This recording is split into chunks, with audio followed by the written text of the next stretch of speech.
अस्सलाम वालेकुम everyone. Students, जो भी स्टूडेंट यहाँ पर अवेलेबल है काइंडली ग्रुप में लिंक शेयर कर दें। जैसे ही स्टूडेंट्स आना स्टार्ट होंगे तो हम लाइव सेशन जो है वो स्टार्ट कर देंगे।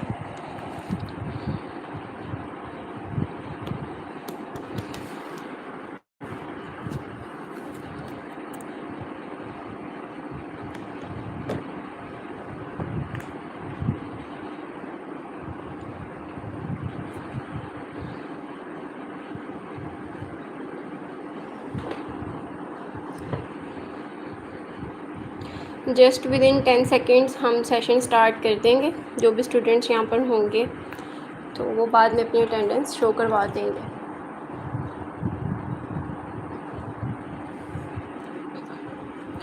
वालेकुम अस्सलाम सादिया।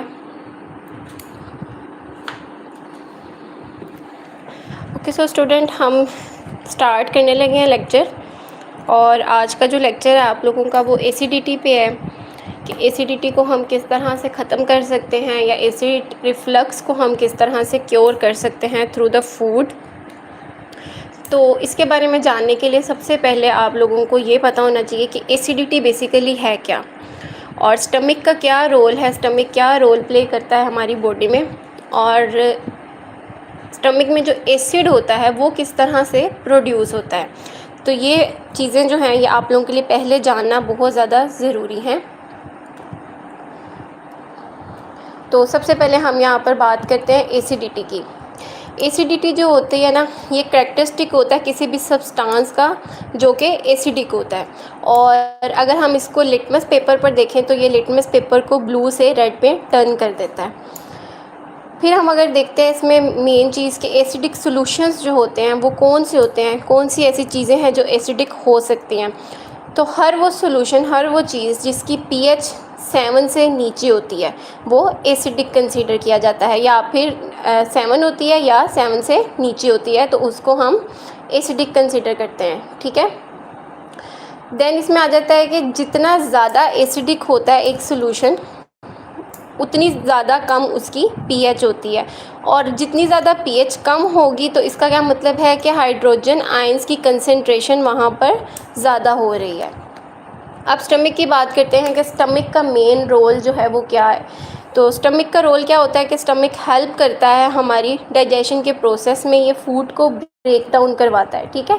स्टमक जो है ये एक गैस्ट्रो इंटेस्टिनल ऑर्गन होता है जो कि रिस्पॉन्सिबल होता है डाइजेशन के लिए, और ये डिस्ट्रॉय कर देता है कोई भी पोटेंशियल पैथोजेनिक माइक्रो ऑर्गेनिज्म हो, उसको भी ये डिस्ट्रॉय करने में हमारी हेल्प आउट करता है जो कि हम इंजेस्ट कर देते हैं।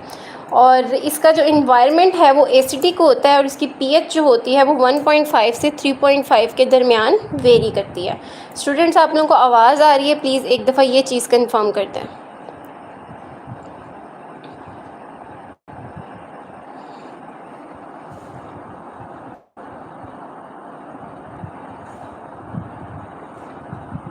ओके। तो अब नेक्स्ट चीज़ जो हम इसमें बात करेंगे वो ये है कि हमें यहाँ पर स्टमक के जो पार्ट्स हैं उनके बारे में भी पता होना चाहिए। तो सबसे पहले हम आ जाते हैं यहाँ पर कि सबसे ऊपर यहाँ पर जब स्टमक की ये इसोफेगस होता है और नीचे सेकंड पार्ट आ जाता है कार्डिया। यहाँ पर ये इतना पार्ट जो होता है इसको हम फंडस बोलते हैं। ये स्टमक की सारी बॉडी होती है। यहाँ पर लोकेट होते हैं पैराइटल सेल्स, इसको एंट्रम बोलेंगे, और ये पाइलोरस है। अब हम स्टमक की लेयर्स की बात करते हैं। स्टमक की बेसिकली यहाँ पर 4 इस तरह से लेयर्स आ जाएंगी। ठीक है। ऐसे यहाँ पर 4 लेयर्स आ जाती है स्टमक की। फर्स्ट वन जो सबसे अंदर होती है उसको हम बोलते हैं म्यूकोसा। ठीक है। फर्स्ट वन को हम कहेंगे म्यूकोसा, उसके बाद आ जाएगी सब म्यूकोसा, देन आ जाएगी मसल लेयर, और ये वाली जो होगी इसको हम बोलेंगे सिरोसा। ठीक है। अब यहाँ पर स्टमक पे जी बन रहा है HCl। तो अब हमने देखना है कि HCl जो है वो किस तरह से प्रोड्यूस हो रहा है, HCl का क्या मैकेनिज़्म है। अब हम देखेंगे HCl का मैकेनिज़्म। तो just wait a minute. Okay. So ये HCl का मैकेनिज़्म हम देखने लगे हैं। स्टमक में प्रोड्यूस होता है HCl की प्रोडक्शन होती है स्टमक में, और ये कहाँ पर होती है? पैराइटल सेल्स में। और जो पैराइटल सेल्स होते हैं वो कहाँ पर लोकेट करते हैं? गैस्ट्रिक म्यूकोसा में। ठीक है बच्चे, अगर वीडियो ब्लर है तो मेरे पास इस टाइम पे स्टैंड अवेलेबल नहीं है जिस पे मैं मोबाइल को लगा लूँ। तो ये है कि आपको आवाज़ तो आ रही है ना, तो आप आवाज़ की बेस पर नोट कर लो। ठीक है, मैं बाद में ग्रुप में इस पेज की आप लोगों के साथ पिक्चर्स शेयर कर दूँगी।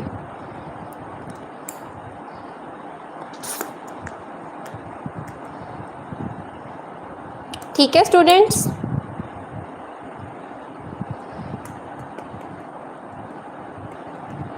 चलें, थैंक यू सो मच मजबूरी को समझने के लिए।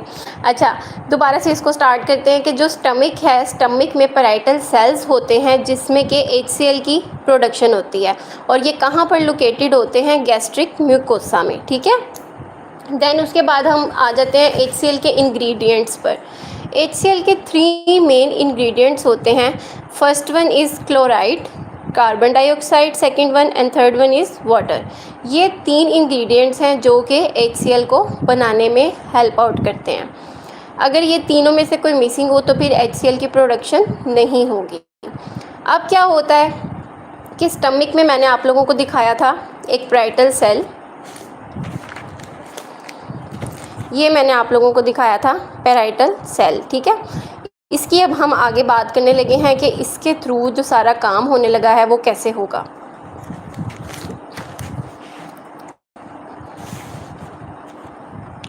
सबसे पहले हम ये जो एक बॉक्स बना हुआ है इसको कंसीडर करेंगे पैराइटल सेल, और ये हमारे पास है ब्लड। ठीक है, ये ब्लड वेसल है और ये पैराइटल सेल है, और यहाँ पर ये एक पार्ट जो है ये है ल्यूमेन ऑफ स्टमक। ये 3 पार्ट्स हैं, इन 3 पार्ट्स में अब ये सारा मैकेनिज़्म जो है वो चलेगा। ठीक है, फर्स्ट ऑफ ऑल यहाँ ब्लड में 3 इंग्रेडिएंट्स हैं जो कि हैं HCl, carbon dioxide and water. ये 3 इंग्रेडिएंट्स ब्लड में मौजूद हैं। अब सबसे पहले क्या होगा कि यहाँ पर हम इसकी लेयर्स देखते हैं, कौन कौन सी लेयर्स हैं, मेम्ब्रेन्स हैं, सरफेसेस हैं, वो पहले जानना ज़रूरी है। ठीक है, फर्स्ट ऑफ ऑल यहाँ पर आ जाती है बेज़ोलेटरल मेम्ब्रेन। इस मेम्ब्रेन को हम बेज़ोलेटरल मेम्ब्रेन बोलते हैं। यहाँ पर इस साइड पर जो सी है इसको हम कहते हैं एपिकल सरफेस। ठीक है, यहाँ पर ये जो सा पार्ट है यहाँ पर हिस्टामाइन रिसेप्टर जो है वो अटैच होता है, रिसेप्टर के साथ हिस्टामाइन जो है वो अटैच होता है इस मैकेनिज़्म को स्टार्ट करने के लिए। अगर ये सारा प्रोसेस जो है वो हो भी जाए इसके अंदर जो आपके साथ एक्सप्लेन किया जाएगा, और हिस्टामाइन यहाँ पर आकर बाइंड ना हो तो एसिड जो है वो प्रोड्यूस नहीं होगा। ठीक है, एसिड की प्रोडक्शन जो है वो स्टार्ट नहीं होगी। तो एसिड की प्रोडक्शन स्टार्ट होने के लिए सबसे पहले मेन चीज़ जो है वो क्या है कि यहाँ पर हिस्टामाइन रिसेप्टर के साथ हिस्टामाइन जो है वो आकर बाइंड करे ताकि एसिड की प्रोडक्शन जो है वो स्टार्ट हो। अब क्या होगा जी, यहाँ से ब्लड में से सबसे पहले कार्बन डाइऑक्साइड जो है वो यहाँ पर आ जाएगी पैराइटल सेल में। ठीक है, ये ब्लड में से इस लेयर को क्रॉस करके यहाँ पर आएगी पैराइटल सेल में। सेकंड वन क्या होगा, वाटर। वाटर भी यहाँ से पास आउट करेगा और पैराइटल सेल में आ जाएगा। अब यहाँ पर ये दोनों जब इसमें एंटर होंगे तो ये किसके थ्रू एंटर होंगे? एक चैनल होगा जिसको हम बोलते हैं एपोप्रोटीन चैनल। एपोप्रोटीन चैनल के through carbon dioxide and water ये दोनों पैराइटल सेल में एंटर हो जाएंगे। ठीक है, अब कार्बन डाइऑक्साइड और वाटर जब यहाँ पर एंटर हो गया पैराइटल सेल में तो इन्होंने क्या करना है, इन दोनों ने कंबाइन हो जाना है। ये दोनों कंबाइन हो जाएंगे एक एंजाइम की प्रेजेंस में, जिस एंजाइम को हम बोलते हैं कार्बोनिक एनहाइड्रेस। ठीक है स्टूडेंट्स, जहाँ से जो सा स्टेप आप लोगों को मुश्किल लगेगा या समझ नहीं आएगी वो आप लोगों ने फ़ौरन से कमेंट करके तो मुझे स्टॉप कर लेना है, वहीं से हम दोबारा उसको कंटिन्यू कर लेंगे। Carbon dioxide and hydrogen apoprotein channel से पास आउट करके पैराइटल सेल में आ गए। पैराइटल सेल में आकर ये दोनों अब यहाँ पर कंबाइन होंगे एक एंजाइम की प्रेजेंस में, जिस एंजाइम को हम कहते हैं कार्बोनिक एनहाइड्रेस। अब कार्बोनिक एनहाइड्रेस की प्रेजेंस में ये दोनों एक और एसिड बनाएंगे जिसको कि हम बोलते हैं कार्बोनिक एसिड। ठीक है, कार्बोनिक एसिड की यहाँ पर हो गई प्रोडक्शन। अब क्या होगा कि जो कार्बोनिक एसिड है वो डिसोसिएट हो जाएगा यहाँ पर, ठीक है। ये यहाँ पर डिसोसिएट हो जाएगा कार्बोनिक एसिड, और ये फिर क्या करेगा कि ये बनाएगा हाइड्रोजन आइंस और बाइकार्बोनेट आइंस। ये कार्बोनिक एसिड है जो कि डिसोसिएट हुआ है, और इसने फिर क्या बनाया है, हाइड्रोजन आइंस और बाइकार्बोनेट आइंस। अब जो हाइड्रोजन आयन और बाइकार्बोनेट आइंस इसने बनाए थे, क्या होगा कि हाइड्रोजन आयन जो है वो पैराइटल सेल में से बाहर जाएगा। जब हाइड्रोजन आयन पैराइटल सेल में से बाहर निकलेगा तो वो यहाँ पर एक चैनल होगा, एक एंजाइम होगा जिसके थ्रू वो बाहर जाएगा, ठीक है। यहाँ से हाइड्रोजन आयन एपिकल सरफेस में से बाहर आ गया, कहाँ पर, ल्यूमेन ऑफ स्टमक में। ये ल्यूमेन ऑफ स्टमक में जब आ जाएगा तो यहाँ से क्या होगा कि एक एंजाइम है यहाँ पर जिसको कि हम बोलते हैं हाइड्रोजन पोटेशियम एटीपेस, ठीक है। यहाँ पर हम उसको बोलेंगे हाइड्रोजन पोटेशियम एटीपेस। यहाँ पर जब ये हाइड्रोजन बाहर जाएगा तो यहाँ से एक चीज़ अंदर भी आएगी जिसको कि हम बोलेंगे पोटेशियम आयन।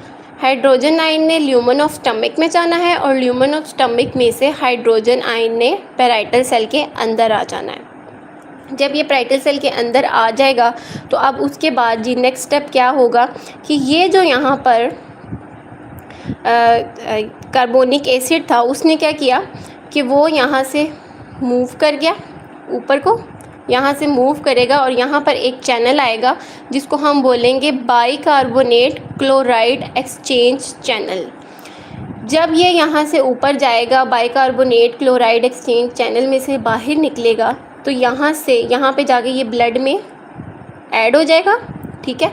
और ब्लड में से chloride ion bicarbonate chloride exchange channel के थ्रू यहाँ पर इसके अंदर आ जाएगा पैराइटल सेल के, ठीक है।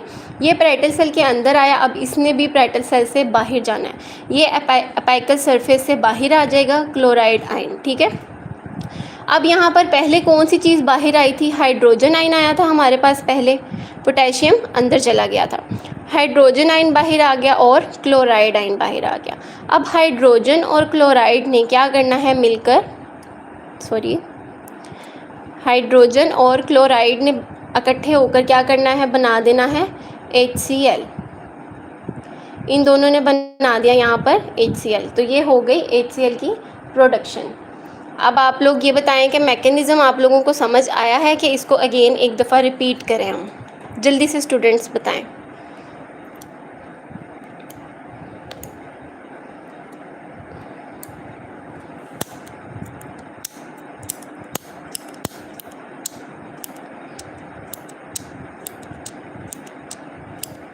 आप लोगों को आइडिया हो गया कि HCl किस तरह से प्रोड्यूस हो रहा है, रिपीट कर दें, ठीक है, बिल्कुल मैं रिपीट करती हूँ, ओके। अच्छा जी, अच्छा अब मैं आप लोगों को ना कहानी की तरह ये बताऊँगी, ठीक है। मैम रिपीट कर दें, जब क्लोराइड आयन पैराइटल सेल्स में आया है। मैं सारे रिपीट करूँगी बच्चों, ठीक है, एक दफ़ा सारा रिपीट करते हैं, हो सकता है कुछ स्टूडेंट्स ने अभी अभी ज्वाइन किया हो। अच्छा, सबसे पहले मैकेनिज़्म में जो चीज़ हमने अपने माइंड में रखनी है वो क्या है कि स्टमक में HCl की प्रोडक्शन होती है कहाँ पर, पैराइटल सेल्स में, जो कि लोकेटेड होते हैं गैस्ट्रिक म्यूकोसा में, ठीक है। गैस्ट्रिक म्यूकोसा में पैराइटल सेल्स होते हैं जिसमें HCl की प्रोडक्शन होती है। अब HCl के 3 मेन इंग्रेडिएंट्स हैं, chloride, carbon dioxide and water, ये 3 मेन इंग्रेडिएंट्स हैं। अब हमने स्टमक के अंदर जो पैराइटल सेल्स देखे थे, पैराइटल सेल्स में ये सारा काम होना है, तो हम सबसे पहले यहाँ पर ये एक हमने ड्रॉ कर लिया स्क्वायर रेक्टेंगल में जो बना हुआ ये है पैराइटल सेल, ठीक है। ये पैराइटल सेल्स हमने ड्रॉ कर लिए और जी इसके साथ यहाँ पर हमने बना लिया ब्लड, ये ब्लड वेसल बना ली, और यहाँ पर एक हमने बना लिया जी ल्यूमेन ऑफ स्टमक। अब सबसे पहले देखना है कि ब्लड में कौन से 3 इंग्रेडिएंट्स हैं, chloride, carbon dioxide and hydrogen, और पैराइटल सेल्स यहाँ पर आ गए, ये stomach of lumen of stomach, ठीक है। अब क्या होगा जी, ये प्रोसेस जो सारा है ये सिर्फ तब स्टार्ट होगा जब हिस्टामाइन रिसेप्टर जो पैराइटल सेल के यहाँ पर मौजूद है, हिस्टामाइन रिसेप्टर, इसके साथ हिस्टामाइन आकर बाइंड करेगा तब एसिड की प्रोडक्शन होगी। अगर हिस्टामाइन अपने इस रिसेप्टर के साथ आकर कंबाइन नहीं करेगा तो फिर ये सारा प्रोसेस स्टार्ट नहीं होगा, एसिड की प्रोडक्शन नहीं होगी। ठीक है। अब ये ब्लड में 3 मेन इंग्रेडिएंट्स हैं, chloride, carbon dioxide and hydrogen. अब सबसे पहले क्या होगा एसिड की प्रोडक्शन में, हिस्टामाइन अटैच हो गया। सेकंड स्टेप क्या होगा कि कार्बन डाइऑक्साइड जो है वो पेराइटल सेल्स में एंटर होंगे, किसके थ्रू, एपोप्रोटीन चैनल्स के थ्रू। कार्बन डाइऑक्साइड एंटर हुआ और हाइड्रोजन एंटर हुआ एपोप्रोटीन चैनल के थ्रू पेराइटल सेल में। कार्बन डाइऑक्साइड और हाइड्रोजन जो हैं, वाटर जो हैं, ये दोनों H2O ये कंबाइन होंगे यहाँ पर किसकी प्रेजेंस में, एक एंजाइम की प्रेजेंस में, जिस एंजाइम को हम लोग बोलते हैं कार्बोनिक एनहाइड्रेस। अब कार्बोनिक एनहाइड्रेस की प्रेजेंस में ये दोनों यहाँ पर कंबाइन हुए, इन दोनों ने कंबाइन होकर क्या बनाया, कार्बोनिक एसिड। कार्बोनिक एसिड ने अब क्या करना है कि कार्बोनिक एसिड डिसोसिएट हो जाएगा और ये बनाएगा यहाँ पर हाइड्रोजन आयन और बाइकार्बोनेट आयन। इसने हाइड्रोजन आयन बनाया और बाइकार्बोनेट आयन बनाया। अब जो हाइड्रोजन आयन है, ये 2 आयन्स की यहाँ पर बात हो रही है, हाइड्रोजन एंड बाइकार्बोनेट। पहले हम हाइड्रोजन को देखेंगे कि हाइड्रोजन कैसे बाहर निकलेगा। हाइड्रोजन आयन ने यहाँ पर पेराइटल सेल्स में से बाहर निकलना है और जाना है ल्यूमन ऑफ स्टमक में। तो ये जब बाहर निकलेंगे तो बाहर निकलने के लिए इनको यहाँ पर किसी की ज़रूरत है, जो कि एंजाइम है हाइड्रोजन पोटेशियम एटीपेस की प्रेजेंस में ये हाइड्रोजन आयन जो है वो बाहर निकल जाएगा। जब हाइड्रोजन आयन बाहर निकलेगा तो ऑब्वियसली वो बाहर गया है तो कुछ अंदर भी आएगा, तो ल्यूमन ऑफ स्टमक में से पोटेशियम आयन जो है वो अंदर आ जाएगा। इसलिए यहाँ पर एंजाइम जो है वो हाइड्रोजन पोटेशियम एटीपेस की प्रेजेंस में ये काम हुआ है। अब ये हाइड्रोजन आयन यहाँ ल्यूमन ऑफ स्टमक में आ गया, ये हाइड्रोजन आयन बाहर आ गया। अब पीछे क्या बचा, बाइकार्बोनेट। अब बाइकार्बोनेट ने क्या करना है कि इसने भी तो कहीं पर जाना है, ये यहाँ पर तो नहीं रह सकता। ये क्या करेगा कि यहाँ से मूव कर जाएगा और ये जाके सीधा ब्लड में बैठ जाएगा। लेकिन इसको बाहर जाने के लिए भी किसी चैनल की ज़रूरत है, किसी प्रॉपर प्रोसेस की ज़रूरत है। तो ये यहाँ पर एक बाइकार्बोनेट एक्सचेंज चैनल है, उसके थ्रू ये बाहर चला जाएगा। अब जिस एक्सचेंज चैनल के थ्रू बाइकार्बोनेट बाहर गया है, उसी एक्सचेंज चैनल के थ्रू क्लोराइड इसमें पेराइटल सेल्स में एंटर हो जाएगा। यहाँ से बाइकार्बोनेट बाहर गया, बाइकार्बोनेट क्लोराइड एक्सचेंज चैनल के थ्रू और जाकर ब्लड में एंटर हो गया और ब्लड से क्लोराइड आयन जो था वो बाइकार्बोनेट क्लोराइड एक्सचेंज चैनल के थ्रू अंदर एंटर हो गया। अब क्लोराइड ने भी बाहर निकलना है, तो क्लोराइड किस तरह से यहाँ से एपिकल सरफेस के थ्रू बाहर आ जाएगा। ठीक है, क्लोराइड बाहर आ गया। अब यहाँ पर क्लोराइड और हाइड्रोजन ये 2 जो हैं ये बाहर आ गए हैं। अब इन दोनों ने क्या करना है कि ये कंबाइन हो जाएंगे यहाँ पर ल्यूमन ऑफ स्टमक में। वाटर और क्लोराइड जो है ये दोनों हाइड्रोजन आयन और क्लोराइड जो है ये दोनों कंबाइन हो जाएंगे। जब ये दोनों कंबाइन होंगे तो ये कंबाइन होकर यहाँ पर क्या बनाएंगे, HCl। इस तरह से हो गई HCl की प्रोडक्शन। जल्दी से स्टूडेंट्स बताएं, सबको आ गई समझ, ये HCl इस तरह से यहाँ पर प्रोड्यूस हो गया।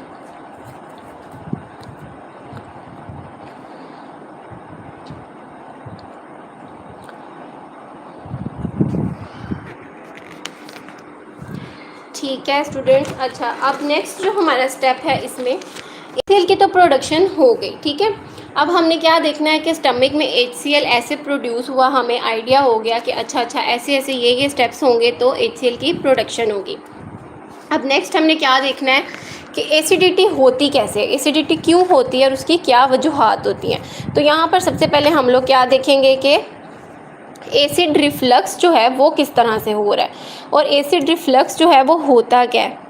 बेसिकली एसिड रिफ्लक्स जो है वो जो हमारे स्टमक में एसिड होता है HCl, उसकी वजह से होता है कि वो जो HCl है हमारा इसोफेगस जो है वो ओपन रह जाता है, हमारी जो इसोफेगस की वॉल है वो ओपन रह जाती है स्फिंक्टर, तो उसकी वजह से HCl बाहर को आने लगता है। एसिड रिफ्लक्स में क्या होता है कि एक्सेसिव प्रोडक्शन हो जाती है HCl की। ठीक है, HCl की एक्सेसिव प्रोडक्शन होगी। अब यहाँ पर मैंने आप लोगों के लिए 2 स्टमक जो हैं वो ड्रॉ किए हैं और दोनों ही एक दूसरे से मुख्तलिफ है अच्छा, ये हेल्दी वन है और ये हेल्दी वन नहीं है। इसको गैस्ट्रो इसोफेजियल डिजीज़ है और ये वाला जो है ये हेल्दी है।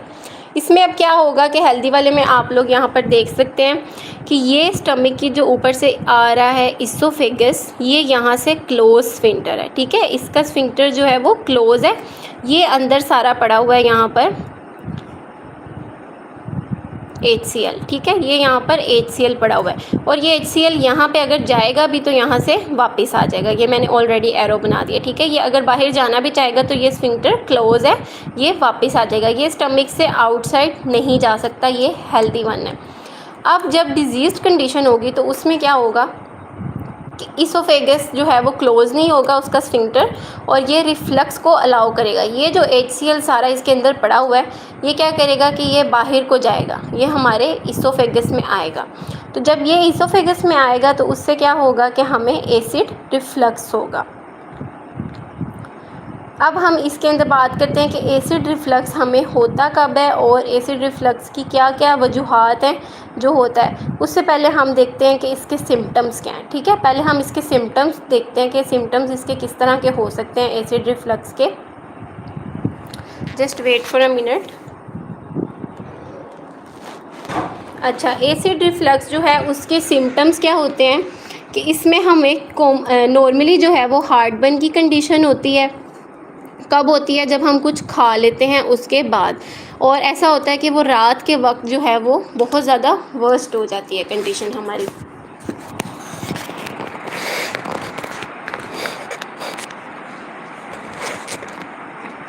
जी जी, मुझे पता है वीडियो ब्लैंक है, मैंने मोबाइल रख दिया था, मेरा हाथ थक गया था। अच्छा, इसके जो सिम्टम्स हैं, सिम्टम्स में क्या हो जाता है कि हार्टबर्न की कंडीशन होती है हमें कब होती है? जब हम कुछ खाते हैं। फ़र्स्ट ऑफ ऑल इसमें जो मेन चीज़ है वो ये है कि हम जब भी खाना खाते हैं, अगर हम खाना तेज़ी से खाएंगे तो हमें एसिड रिफ्लक्स होगा। अगर हम अपने स्टमक को टफ़ टाइम देंगे तो HCl की प्रोडक्शन ज़्यादा होगी। HCl ने क्या करना है? HCl ने खाने को डाइजेस्ट करना है। तो जब हम खाना अपने मुंह से, हमारे मुंह से स्टार्ट हो जाती है ना डाइजेशन का प्रोसेस, तो जब हम खाना एज इट इज़ 2-4 दफ़ा सिर्फ उसको चबाएंगे खाने को और हम उसको एज इट इज़ निगल लेंगे, तो वो फिर जाकर सारा लोड हमारे स्टमक पे डालेगा। जब हमारे स्टमक पे लोड होगा तो उससे क्या होगा कि HCl की प्रोडक्शन बहुत ज़्यादा हो जाएगी और स्फिंक्टर जो है वो भी क्लोज़ होना उसके लिए मुश्किल हो जाएगा। तो वहाँ से फिर क्या होगा कि एसिड जो है वो बाहर को आएगा, और जब वो बाहर को आएगा तो उससे हमें क्या होगा? हमें हार्टबर्न होगा। और ये कंडीशन अगर किसी को हो रही हो हार्टबर्न वाली, तो ज़्यादातर ये ऐसा होता है कि रात के वक्त तकरीबन 2-3 के दरमियान ये कंडीशन बहुत ज़्यादा बुरी हो जाती है उस बंदे के लिए। फिर इसमें क्या होता है कि चेस्ट पेन होती है बहुत ज़्यादा। उस बंदे को जिसको एसिड रिफ्लक्स हो रहा है उसको बहुत ज़्यादा चेस्ट पेन होगी और उसको सुकून नहीं आएगा। ऐसा फील होगा कि गैस हो रही है उसके पेट में, या उसका पेट जो है वो फूल रहा है, इस तरह से उसको फील होता है। नोज़िया की कंडीशन हो सकती है, ब्लोटिंग हो सकती है, बेल्चिंग हो सकती है, इसमें गैस प्रोडक्शन जो है वो हो सकती है। फिर उसके अलावा क्या होता है कि बहुत से मुख्तलिफ़ फूड्स हैं जिनसे उनको इस टाइम पर इंटॉलरेंस हो सकती है, और सबसे ज़्यादा इंटॉलरेंस इस टाइम पर जो देखी गई है वो है लैक्टोज़ इंटॉलरेंस। अगर किसी पर्सन का स्टमक अपसेट हो, HCl की प्रोडक्शन ज़्यादा हो रही हो, हार्टबर्न का इशू हो, चेस्ट पेन हो, तो आप लोगों ने कभी भी उनको मिल्क सोर्सेज नहीं देने डायरेक्ट। लैक्टोज़ जो है वो आपने उनको नहीं देना, उससे उनकी कंडीशन जो है वो वर्स्ट हो सकती है और उनको बहुत ज़्यादा इश्यूज़ का सामना करना पड़ सकता है। फिर नेक्स्ट इसमें क्या होता है कि उनसे कुछ भी जो है वो आसानी से निगला नहीं जाता, डिफ़िकल्टी होती है उनको स्वेलो करने में। देन इसमें आ जाता है कि उनको इस तरह से कोई एक सेंसेशन आती है जिस तरह से कोई छोटा सा पीस उनके गले में फंस गया है। आप में से अगर कभी किसी ने चीज़ एक्सपीरियंस की हो तो ऐसा होता है कि हम बहुत तेज़ी से खाना खाते हैं और उसके बाद हम जाकर लेट जाते हैं, तो लेटने के बाद हमें थोड़ी देर बाद ऐसा फ़ील हो रहा होता है कि जैसे खाना हमारे गले में आ रहा है और कोई छोटा सा पीस है जो हमारे गले में फंस गया है, या फिर कोई खट्टा डिकार हमें आ जाए, या मिर्चें हमारे गले में हमें फ़ील होती हैं। तो इस तरह की चीज़ें जो हैं वो इस एसिड रिफ्लक्स की कंडीशन में हमारे साथ हो रही होती हैं। फिर नींद इसमें बहुत ज़्यादा डिस्टर्ब हो जाती है उस पर्सन की, उससे सोया नहीं जाता, उसको बहुत ज़्यादा ब्लोटिंग हो रही होती है, गैस पैदा हो रही होती है पेट में, जिसकी वजह से वो सो नहीं पाता। देन उसके अलावा कुछ लोगों को इसमें क्या होता है कि खांसी फील होती है, और फिर जब कुछ लोगों को खांसी आती है तो वो क्रोनिक कफ की तरफ चली जाती है। नेक्स्ट इसमें कंडीशन आती है कि एस्थमा हो जाता है कुछ लोगों को, कि उनको बहुत ज़्यादा सांस का इशू भी होने लग जाता है। ये सारी कंडीशंस आप लोगों ने अपने घरों में आराम से मतलब देखी होंगी, नॉर्मल है ये सब कंडीशंस। हमारी आजकल के जो लाइफस्टाइल है उसमें ये चीज़ें नॉर्मल है और हम इसको फोकस नहीं करते।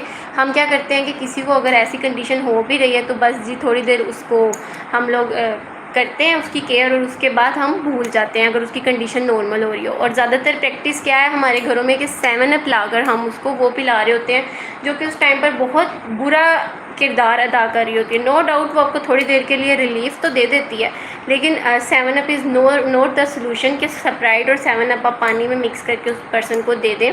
बहुत ही अनहेल्दी सोल्यूशन है ये। देन वो लोग जो स्मोकिंग करते हैं उनमें भी एसिड रिफ्लक्स जो है वो बहुत ज़्यादा होता है।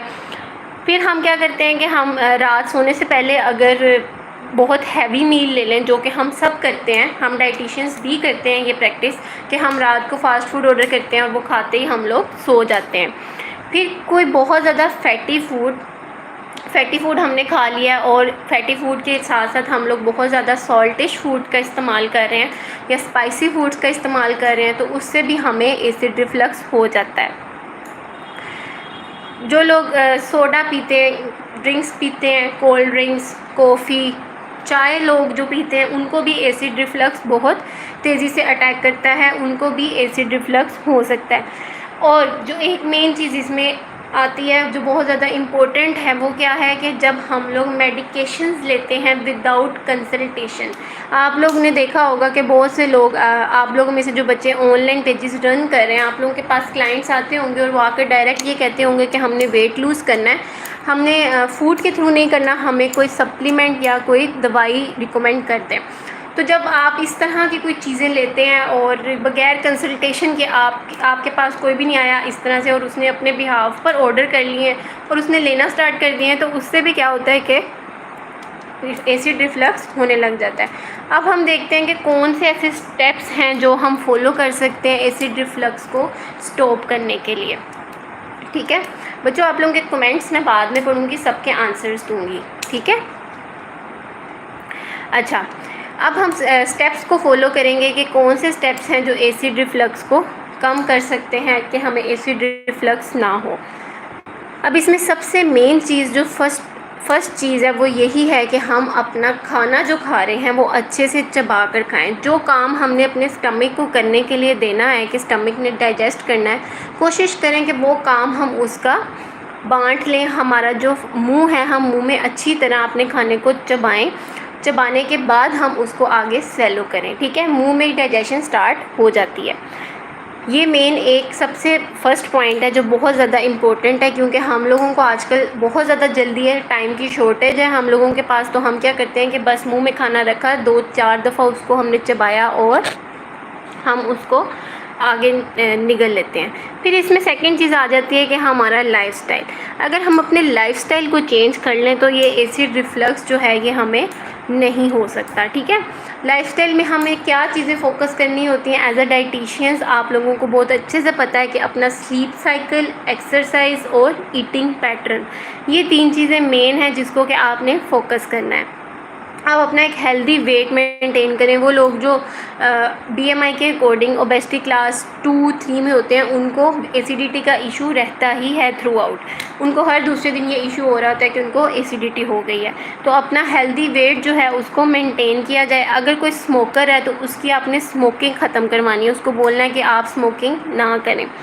देन क्या करना है कि जो कुछ लोग क्या करते हैं कि वो खाना खाते के साथ लेट जाते हैं, तो उनकी आपने काउंसलिंग करनी है प्रॉपर। आपके पास इतने गट्स होने चाहिए, इतनी आपके पास टेक्निक्स होनी चाहिए कि आपने बहुत अच्छे से उनको समझाना है कि खाना खाते फ़ौरन आपने नहीं सोना, और ऐसे कि आप उनको अच्छी काउंसलिंग दे के वो वाकई आपकी बात सुने।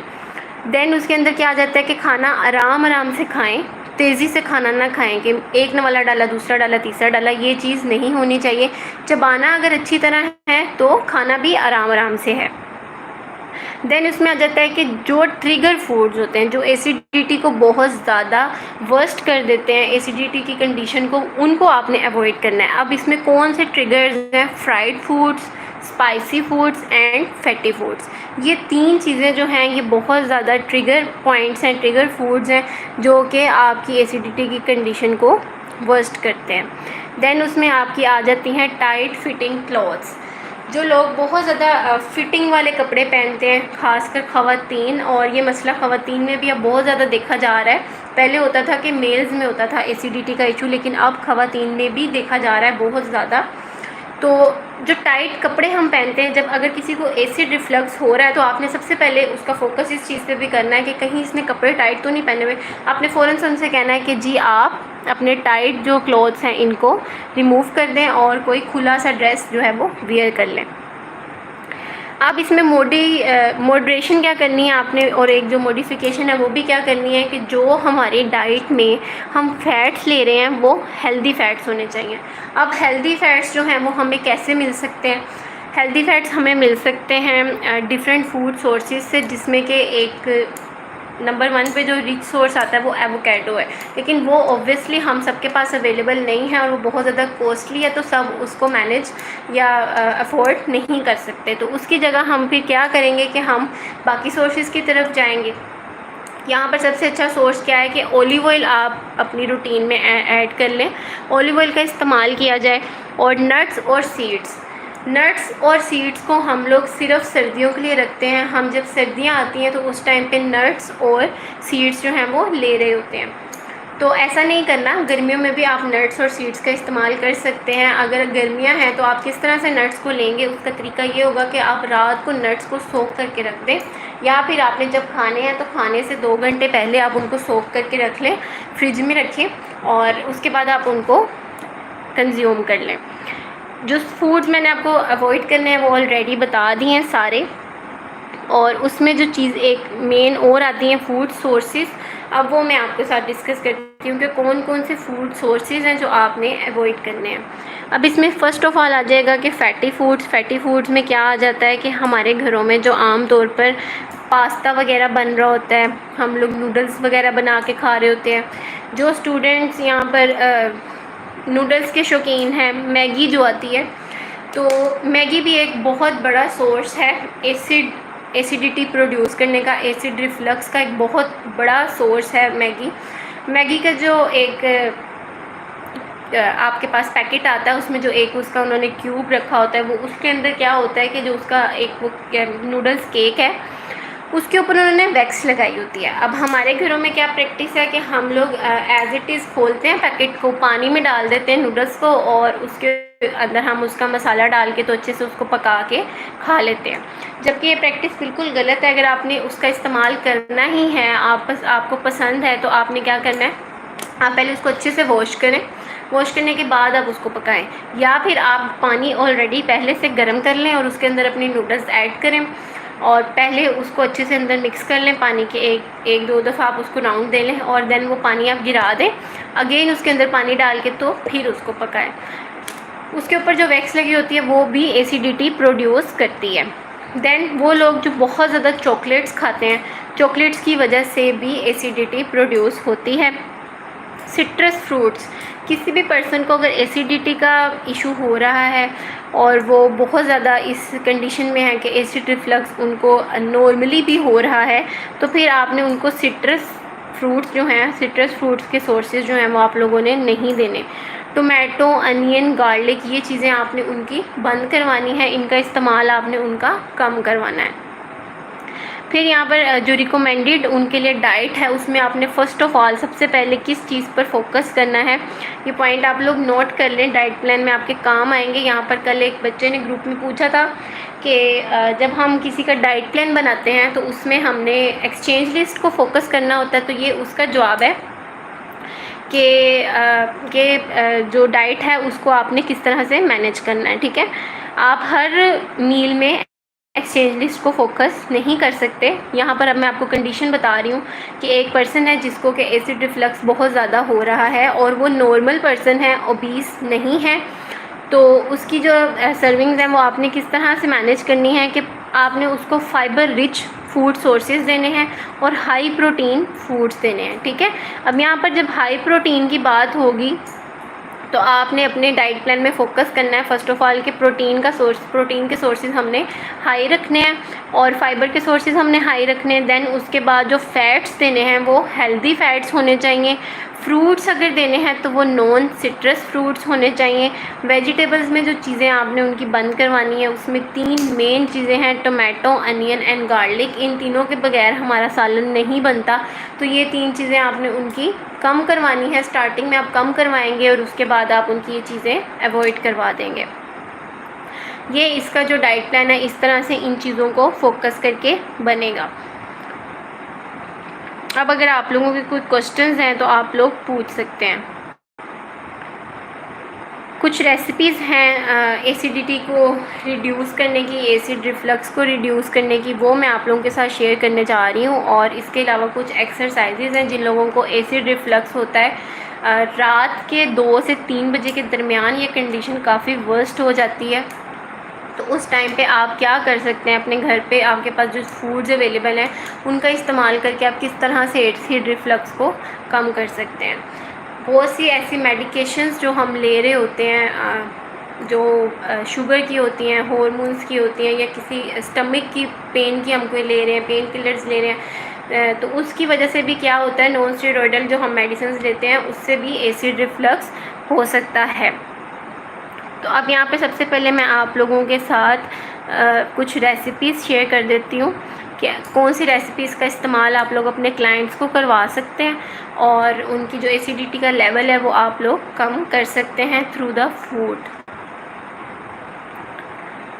यहाँ तक अगर आप में से किसी का कोई क्वेश्चन है तो वो पूछ लें, इसके बाद हम रेसिपीज़ जो हैं वो डिस्कस करेंगे, तो उसमें काफ़ी ज़्यादा जो है वो लेक्चर थोड़ा सा लेंथी हो जाएगा।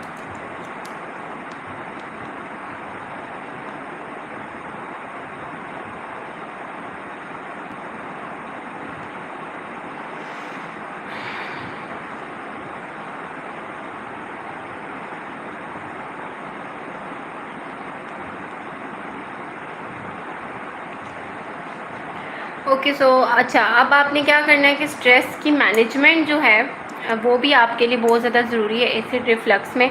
अगर किसी पर्सन को स्ट्रेस की कंडीशन है और उसके साथ एसिड रिफ्लक्स हो रहा है तो आपने वहाँ पर उसका स्ट्रेस भी मैनेज करना है।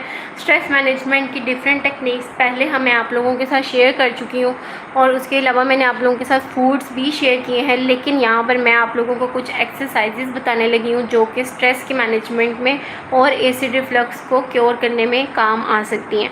फ़र्स्ट ऑफ़ ऑल इसमें आ जाता है योगा। आपने कुछ योगा की एक्सरसाइजेज जो है, योगा जो है वो उनको बता देना है कि आप योगा करें, इससे आपकी स्ट्रेस जो है वो मैनेज होगी और आपकी बॉडी को भी रिलीफ मिलेगा, ठीक है।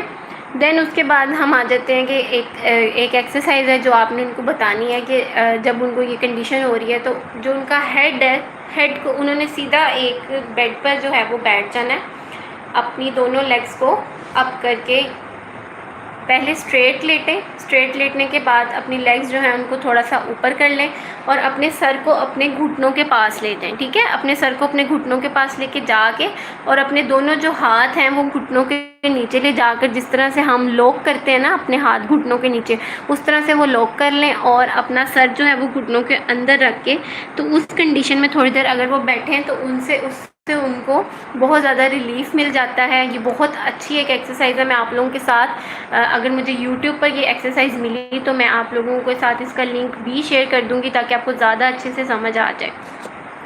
सेकंड इसमें क्या एक्सरसाइज है कि आप एक चेयर पर बैठ जाएं और चेयर जो है वो नरम वाली नहीं होनी चाहिए, थोड़ी सी हार्ड वाली चेयर होनी चाहिए। जो प्लास्टिक की चेयर्स हमारे घरों में आमतौर पर मौजूद होती हैं बाहर लॉन्स में, उस तरह की किसी चेयर पे आप बैठ जाएं और अपने जो हैंड्स हैं वो स्ट्रेट चेयर जहाँ पर आप बैठे हुए हैं, जहाँ पे आपके घुटने आ रहे हैं, वहाँ पर आप अपने दोनों हैंड्स को रख लें और दोनों हैंड्स को वहाँ पर रखने के बाद फिर आपने अपनी बॉडी को अपनी लेग्स की तरफ मूव करना है, नीचे को झुकना है। उससे भी ये कंडीशन जो है वो बहुत हद तक ठीक हो जाती है। पेन हो रही हो, जलन हो रही हो तो वो भी बहुत हद तक ठीक हो जाती है। अब किसी पर्सन को रात को 2 से 3 बजे के दरमियान एसिडिटी का इशू हो रहा है और उस टाइम पर उसके पास कोई ऐसी चीज़ अवेलेबल नहीं है कि वो उसको किस तरह से क्योर करे, तो उस टाइम पर वो ये वाली 2 एक्सरसाइजेज जो हैं ये भी कर सकता है। या फिर जो हम लोग बचपन में उठक बैठक लगाते थे कान पकड़ के, तो वो उस तरह से कान पकड़े बगैर उठक बैठक भी कर सकते हैं। उससे भी ये कंडीशन बहुत ज़्यादा अच्छी हो जाती है। और अगर गैस पेट में बन रही हो तो वो गैस जो है वो खारिज होना स्टार्ट हो जाती है, उससे बहुत ज़्यादा रिलीफ मिलता है। अब फूड सोर्सेज की तरफ आते हैं कि ऐसी कंडीशन है और कोई अवेलेबल नहीं है, तो उस टाइम पे वो क्या करें कि वो पानी में 1 गिलास पानी लें, नॉर्मल वाटर, गर्म पानी का इस्तेमाल नहीं करना, ना ही ठंडे का इस्तेमाल करना है, नॉर्मल पानी लेना है। उसके अंदर आधा चम्मच इस्पगोल्फ सीलियम हस्क जो है वो ऐड कर लें और उसको फ़ौरन से पी लें। उससे उनको बहुत ज़्यादा रिलीफ मिलता है, थोड़ी देर के लिए कंडीशन जो है वो स्टेबल हो जाती है। तो ये एक घर में जो चीज़ अवेलेबल है वो आप यूज़ कर सकते हैं। अगर छिलका अवेलेबल नहीं है तो उसकी जगह चिया सीड्स अगर अवेलेबल है तो वो भी अच्छा सोर्स है, लेकिन बेस्ट वन जो है वो इसमें छिलका ही है।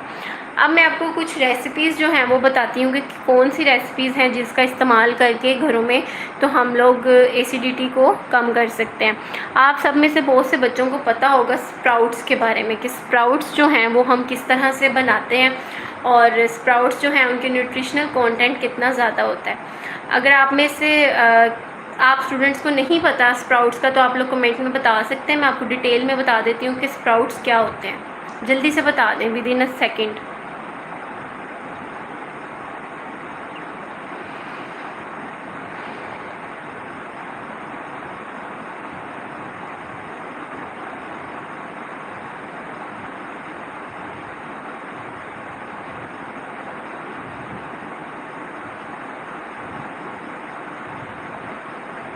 अच्छा बच्चों, स्प्राउट्स जो होते हैं ना, स्प्राउट्स हम किसी भी ग्रेन या सीड के बना सकते हैं इजीली अपने घरों में।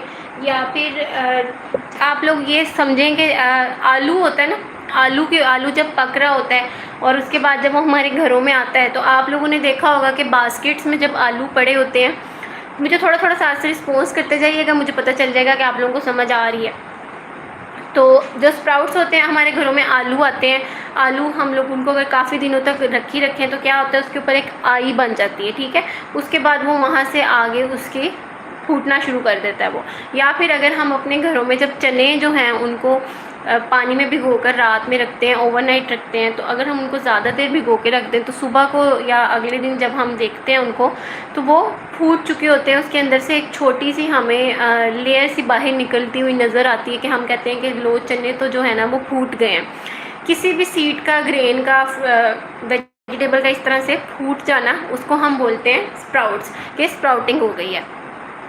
तो अब इस तरह से हम अपने घर में डिफरेंट जो हमारे पास आ रहे हैं, जैसे चना हो गया, लोबिया हो गया, डिफरेंट सीड्स हमारे पास आती हैं। इवन कि मैंने चिया सीड्स के स्प्राउट्स जो हैं वो भी बनाए थे और उसकी हमने ब्रेड बनाई थी चिया सीड्स स्प्राउट की। तो इस तरह से डिफरेंट जो भी सीड्स हैं या ग्रेन्स हैं उनके आप लोग घर में इजीली स्प्राउट्स बना सकते हैं। आपने उनको भिगो के रखना है, पहले एक रात आप उनको भिगो कर रखेंगे और देन आप उसको अगले दिन उसमें से निकाल कर किसी कपड़े में रख देते हैं और थोड़ी सी उसको आप स्प्रे करते रहते हैं पानी के साथ, ठीक है। तो उसके बाद वो फूटना शुरू हो जाते हैं। जैसे ही वो बस फूटने की उनकी कंडीशन आती है कि जैसे ही वो फूट पड़ते हैं उसके अंदर से स्प्राउट जो है वो निकल आता है, तो उस टाइम पे आप उसको बॉईल करके तो यूज़ कर सकते हैं। ये बहुत अच्छा सोर्स है इसका एसिड रिफ्लक्स को ख़त्म करने का। मैं आप लोगों के साथ इसकी 1-2 वीडियोज़ भी शेयर कर दूँगी और अपना पर्सनल एक्सपीरियंस भी मैं आप लोगों को बता देती हूँ कि चिया सीड्स मैंने स्प्राउट बनाए थे। चिया सीड्स के स्प्राउट्स मैंने इस तरह से बनाए थे कि एक बाउल लिया था मैंने कांच का, उसके अंदर मैंने 2 टेबलस्पून चिया सीड्स ऐड किए थे और थोड़ा सा पानी ऐड कर दिया था, ठीक है। पानी ऐड करके मैंने उसको 1 रात के लिए ओवन के अंदर रख दिया था। ओवन चलाया नहीं था, बस उसको डार्क कंडीशन मैंने देनी थी तो मैंने उसको ओवन के अंदर रख दिया था। और देन उसके बाद नेक्स्ट डे जो है तकरीबन शाम को 7-8 बजे के करीब उसके अंदर से छोटे छोटे स्प्राउट्स जो है वो अपीयर होना स्टार्ट हो गए थे। फिर उसके बाद उसको बस मैंने स्प्रे करती रही थी, 2 दिन मैंने उनको स्प्रे किया तो उसके बाद उसके स्प्राउट्स बहुत अच्छे बन गए थे, प्रॉपर एक स्प्राउट वाली कंडीशन में वो आ गए थे चिया सीड्स। और उसके बाद उसकी फिर हमने ब्रेड जो है वो बनाई थी, ब्रेड की डो में उसका हमने इस्तेमाल किया था, तो वो ब्रेड भी बहुत अच्छी बनी थी। तो इस तरह के जितने भी जी पीस के भी बना सकते हैं आप स्प्राउट्स, पीस के इजीली बन जाते हैं स्प्राउट्स, आप उसके भी बना सकते हैं। बाद में आप उनको बॉईल करके तो यूज़ कर लें। आप इस तरह की चीज़ों को स्प्राउट्स की फॉर्म में लाकर तो आप उनके सूप्स बना सकते हैं, या उनसे जो भी कोई आपने सैलड्स बनाने हैं, इस तरह की चीज़ें बनाकर तो आप अपने पेशेंट्स को रिकमेंड कर सकते हैं। और स्प्राउट्स जो होते हैं उसका न्यूट्रिशनल कंटेंट जो है वो एज़ इट इज़ जो हमारे पास अगर चना एक है, हम उसका स्प्राउट बनाएं तो स्प्राउट वाला जो चना होगा उसकी ज़्यादा न्यूट्रिशनल वैल्यू होगी। देन इसमें आ जाती है कि हम किसी को हमने बहुत तेज़ी से जो है वो ठीक करना है और उसको हम कौन सी देंगे फूड्स, तो उसको आप क्विनोआ रिकमेंड कर सकते हैं। क्विनोआ बहुत ज़्यादा बेस्ट है इसमें। फिर आपने कोशिश करनी है कि आप उनकी जो रोटी है, रोटी अगर उन्होंने खानी है तो उसमें रोटी में आप क्या करें कि आप उनको रिकमेंड कर दें कि जी रोटी में आप चोकर ऐड कर लें। ठीक है, चोकर बेसिकली फाइबर है। जो हम लोग आटा लेते हैं उसका जो छान होता है उसको चोकर बेसिकली बोला जाता है। तो वो चोकर उनको बोलें कि अपनी रोटी के आटे में ऐड कर लें, तो उससे भी उनका जो एक बहुत ज़्यादा उनको इशू होता है वो सोल्व आउट हो जाएगा। देन आपने कोशिश करनी है कि अगर आपका जो क्लाइंट है वो डेयरी लवर है, वो डेयरी के बगैर नहीं रह सकता, तो फिर आपने उसको लो फैट डेयरी रिकमेंड करनी है कि बहुत ज़्यादा लो फैट डेयरी का आप इस्तेमाल कर सकते हैं। अदरवाइज़ इस कंडीशन में डेयरी प्रोडक्ट्स जो होती हैं उसको आपने एक दफ़ा बंद करवाना है जब तक कि उनकी कंडीशन जो है वो ठीक नहीं हो जाती। ठीक है, देन उसके बाद इसमें हम आ जाते हैं कि आप लोगों ने इस कंडीशन में कोई भी कहवा वगैरह जो है वो रिकमेंड नहीं करना। आप एक ड्रिंक है जो रिकमेंड कर सकते हैं, कहवा आप रिकमेंड नहीं करेंगे, कोई भी हर्बल ड्रिंक आप रिकमेंड नहीं करेंगे। और अगर आप कोई एक ड्रिंक जो मैं आपको बताने जा रही हूँ है वो भी हर्बल ड्रिंक, लेकिन उसकी वैल्यूज़ जो हैं वो अच्छी हैं, तो आपने वो जब रिकमेंड करनी है तो आपने उनको साथ में ये गाइड कर देना है कि आपने जब ये ड्रिंक लेनी है तो आपने गरम गरम नहीं लेनी। ठीक है बच्चे, मैं आपको बताती हूँ अभी, ये मैं पूरा कर लूँ बस। तो उसमें अब आपने जी क्या करना है कि 1 गिलास आप पानी लेंगे। 1 गिलास पानी में आपने थोड़ी सी बिल्कुल 1 to 2 पिंच हल्दी आपने ऐड करनी है। 1 to 2 पिंच हल्दी आप ऐड करेंगे और उसके साथ थोड़ा सा बिल्कुल हाफ जो है वो टीस्पून कह लें आप उसमें मेथी दाना ऐड करेंगे और 2 पिंचेस आप उसमें कलौंजी ऐड करेंगे, थोड़ा सा पुदीना ऐड करेंगे। ये 4 चीज़ें सिर्फ आपने ऐड करनी है और इसका कहवा बनाना है। जब वो 1 कप रह जाए तो थोड़ा सा बिल्कुल थोड़ा सा जस्ट फॉर द टेस्ट उसमें आपने हनी ऐड करना है। लेमन का आप इसमें इस्तेमाल नहीं करेंगे, हनी ऐड करना है और उनको कहना है कि इसको रूम टेम्परेचर में पड़ा रहने दें। जब वो नॉर्मल हो जाए कि जैसे हमारे घर में टूटी में पानी आता है उतना उसका टेम्परेचर हो जाए तो उसको पानी की तरह पी लें। उससे उनको बहुत ज़्यादा रिलीफ़ मिल जाता है सॉरी, उससे उनको बहुत ज़्यादा रिलीफ़ मिलता है और कुछ टाइम के लिए उनका जो कंडीशन हो रही होती है गैस वाली वो ठीक हो जाती है। फिर इसमें जो रेसिपीज़ हैं वो जो एसिड रिफ्लक्स के लिए बहुत ज़्यादा बेनिफिशियल हैं, उसमें कुछ चीज़ें मैं आप लोगों को बता दूं कि बनाना ओट स्मूदी जो है वो भी एसिड रिफ्लक्स में अच्छी है। हर्बल ड्रिंक, अच्छा मैं बताती हूँ आपको। हर्बल ड्रिंक में क्या आपने ऐड करना है, हाफ़ टी स्पून मेथी दाना, 2 पिंचेस कलौंजी, 2 पिंचेस आप इसमें ऐड करेंगे टर्मेरिक, हल्दी 1 to 2 पिंचेस आप ऐड कर सकते हैं और थोड़ा सा आप इसमें पुदीना ऐड करेंगे।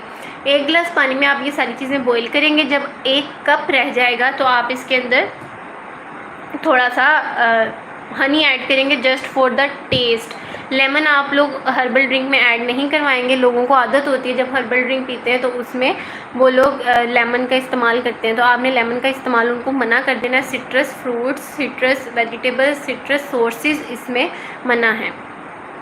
बनाना ओट स्मूदी आप लोग रिकमेंड कर सकते हैं। बनाना ओट स्मूदी की रेसिपी जो है वो ये है, आप लोग नोट डाउन कर लें कि वो किस तरह से बनाई जा सकती है। उसमें आप लोग क्या करेंगे कि आप लोग थोड़े से ओट्स लेंगे, ठीक है, रोल्ड ओट्स लेने हैं आपने और ये आपने लेना है just 1 tablespoon. 1 tablespoon rolled oats लेंगे आप। उसके अंदर आप ऐड करेंगे 3 हिस्से पानी और 1 हिस्सा दूध। 3 हिस्से पानी में 1 हिस्सा दूध आप इस तरह से उसके अंदर ऐड करेंगे 1 कप, ठीक है। एक कप में आपने 3 हिस्से पानी भर लेना है और 1 हिस्सा आपने उसके अंदर दूध का ऐड कर लेना है और साथ में 1 चम्मच आप उसके अंदर दही का ऐड कर देंगे, ठीक है। देन उसके बाद आप उसके अंदर 1 बनाना नॉर्मल मीडियम साइज़ का ऐड करेंगे, half teaspoon cinnamon add करेंगे और half teaspoon flax seeds add करेंगे, honey just for the taste. इस तरह से ये एक ब्लेंड बनाकर आप उनको प्रोवाइड कर देंगे। बच्चों, जो चीज़ आप लोगों को समझ नहीं आएगी ना, कोई रेसिपी अगर आपकी कोई चीज़ मिसिंग हो जाती है तो ये बाद में अपलोड होगा लेक्चर, आप उसमें से दोबारा से भी इसको नोट कर सकते हैं, ठीक है, क्योंकि इस तरह से फिर हमारा जो सेशन का टाइम है वो ज़्यादा हो जाएगा, तो आप लोग बाद में भी उसको सुन सकते हैं। देन इसमें सेकंड चीज़ जो आ जाती है कि आप कौन सी चीज़ दे सकते हैं, वो क्या है कि आप उनको फ्रेंच टोस्ट जो है वो रिकमेंड कर सकते हैं, ब्राउन ब्रेड का। आप उनको कहेंगे थोड़ा आराम से, अच्छा ठीक है, सॉरी सादिया। अच्छा, आप लोग ब्राउन ब्रेड के टोस्ट जो हैं वो रिकमेंड कर सकते हैं। उसमें आपने क्या करना है कि आपने 1 एग लेना है और होल एग लेना है आपने, सफ़ेदी भी और जर्दी भी, ठीक है। उसके अंदर आप क्या ऐड करेंगे, आपने उसके अंदर तकरीबन आधे से आधा कप यानी कि 1/4 कप मिल्क जो है वो आप उसके अंदर ऐड करेंगे और उसके अंदर आप थोड़ा सा हनी ऐड करेंगे।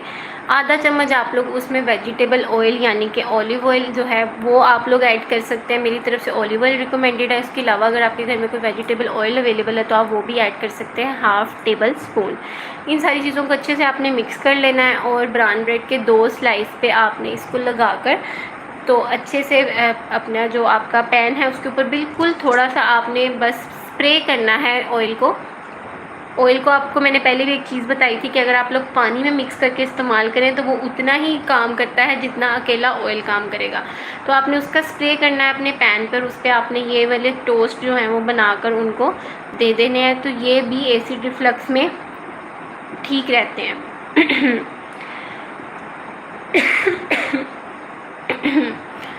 अच्छा, उसके बाद नेक्स्ट रेसिपी जो इसमें है वो है कि आप उनको पुडिंग दे सकते हैं।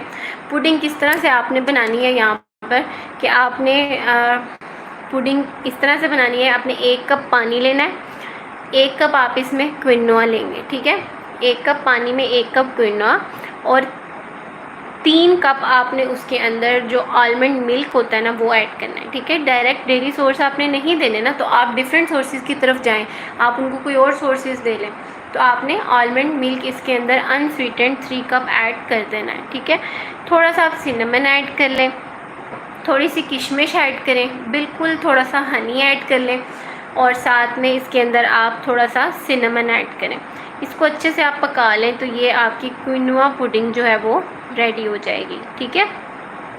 देन हम आ जाते हैं इसमें कि अब हमने देना है किसी नॉर्मल पर्सन को। ये तो अब आपको मिडिल क्लास और लीड क्लास के लिए रेसिपीज़ जो हैं वो थोड़ी सी बता दी हैं। तो आप लोगों ने जो नॉर्मल पीपल हैं उनको क्या देना है, just wait for a minute class, मैं पानी पी लूँ।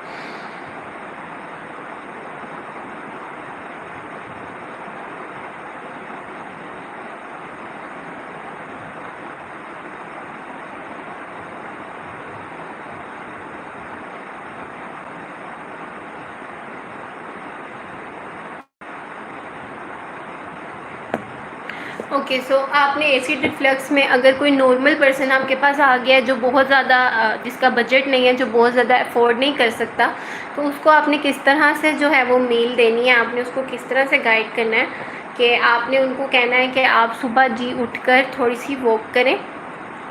वॉक करने के बाद आप जी जो आपने नाश्ता लेना है, नाश्ते में कोशिश करें कि जो आपका फूड सोर्स है उसमें फ़ाइबर ज़्यादा होना चाहिए। अब आपके पास कोई ऐसा पेशेंट है जिसको आप नहीं ये चीज़ें इस तरह से समझा सकते, तो आपने उनको आम ज़ुबान में समझाना है। ये आपकी काउंसलिंग का सबसे पहला जो है वो स्टेप है कि आपका जो पेशेंट है उसको आपको समझाना आता हो, आप उसको समझा सकते हो। अगर आप उसको बता ही नहीं सकते, आपने फूड्स लिख के दे देने, तो फिर आपके डाइटिशियन होने का कोई भी फ़ायदा नहीं है। जिस लैंग्वेज में आपका क्लाइंट, आपका पेशेंट आपसे बात करे, आपके पास उस लैंग्वेज में बात करने का तरीका होना चाहिए। अगर कोई पंजाबी में आपसे बात कर रहा है और वो आपको कह रहा है कि जी पुत्र मेरे को ए वाले जड़े खाने ने ना नहीं खाते जाते, तो मैं केड़ा जड़ा खाना है वो खावा, तो फिर आपने उसको आगे से ये नहीं कहना कि अंकल जी आप ऐसा करें कि आप फाइबर रिच फूड्स ले लें। आप ऐसा नहीं कर सकते। आपने उसको आगे से उसी की लैंग्वेज में जवाब देना है कि बाबा जी तुसी इंज करो, तुसी जिहड़े खाने होंदे ने ना जिन्हां विच, या फल जिहड़े होंदे ने जिन्हां विच रेशेदार फलां दा होंदा है शुमार, वो वाले तुसी फल खा लो, तुसी ज़्यादा इस्तेमाल इहो जिहियां चीज़ां दा करना है। तो फिर आप इस तरह की लैंग्वेज में उनके साथ बात करेंगे। अगर आप उनको अपनी लैंग्वेज में बताएंगे तो फिर आपके डाइटिशियंस होने का कोई फ़ायदा नहीं। ये मैं फ़र्स्ट सेशन से सोच रही थी आप लोगों को बताना है, तो आज मुझे मौका मिला है, मुझे याद आया कि मैंने आप लोगों के साथ ये चीज़ शेयर नहीं की थी। अच्छा, अब आपने उनको जी क्या सोर्सेज देने हैं, आपने उनको कहना है कि जी आपने सुबह नाश्ते में फ़ाइबर वाली चीज़ें जो है उनका इस्तेमाल करना है। आप बाज़ार से चोकर ले लें, चोकर ले आएँ और अपनी रोटी में आटे में मिक्स कर लें उसको, और उसकी रोटी आपने खानी है। साथ में आप अंडा खा सकते हैं, या फिर दही जो है वो उसका बिल्कुल थोड़ा सा इस्तेमाल 2 to 3 टेबलस्पून आप कर सकते हैं। ठीक है, इस तरह से आपने उनको बताना है। Thank you Sadia. अच्छा, देन उसके बाद आप उनको कहेंगे चाय आपने नहीं पीनी, चाय का इस्तेमाल आप नहीं कर सकते। आपने अगर चाय पीनी है तो फिर आप खाना खाने के तकरीबन कोई 1 से 1.5 घंटे के बाद पिएँ, अदरवाइज़ आपकी चाय जो है वो बंद है। अगर आपने पीनी है तो आप जस्ट 1/4 कप ले सकते हैं। स्नैक्स में आपने उनको फुल फाइबर वाले फ्रूट्स देने, सिट्रस वाले फ्रूट्स नहीं देने। स्नैक में आप अगर सिट्रस फ्रूट्स देंगे तो फिर वो उनके लिए बहुत ज़्यादा इशू होगा। खाने में अब आप उनको क्या देंगे जी, खाने में आप उनको रिकमेंड करेंगे कि आप सब्ज़ियों का इस्तेमाल करें, सलाद का इस्तेमाल करें। खीरा आपने उनको लाजमी देना है, खीरा आपकी तरफ से रिकमेंडेड होना चाहिए नंबर 1 पर कि खीरा जी आपने खाना ही खाना है। प्याज, टमाटर, अदरक, लहसुन, इस तरह की चीज़ों का इस्तेमाल आपने ज़्यादा नहीं करवाना। ठीक है, और आपने इनको कहना है जी सलाद का इस्तेमाल करें। पहले जी आपने 1 गिलास पानी पीना है, फिर आपके पास अगर इतने फूड सोर्सेज नहीं हैं, आप इतना ज़्यादा नहीं कुछ बाय कर सकते, तो आप सिर्फ खीरा ले लें, 1 खीरा आप खा लें। लेकिन अगर कोई सही है प्रॉपर, आप उसको सैलेड भी रिकमेंड करें कि ये आप सैलेड लें। सैलेड में आपने बस ये ख्याल रखना है कि टमाटर और प्याज का इस्तेमाल नहीं होना चाहिए।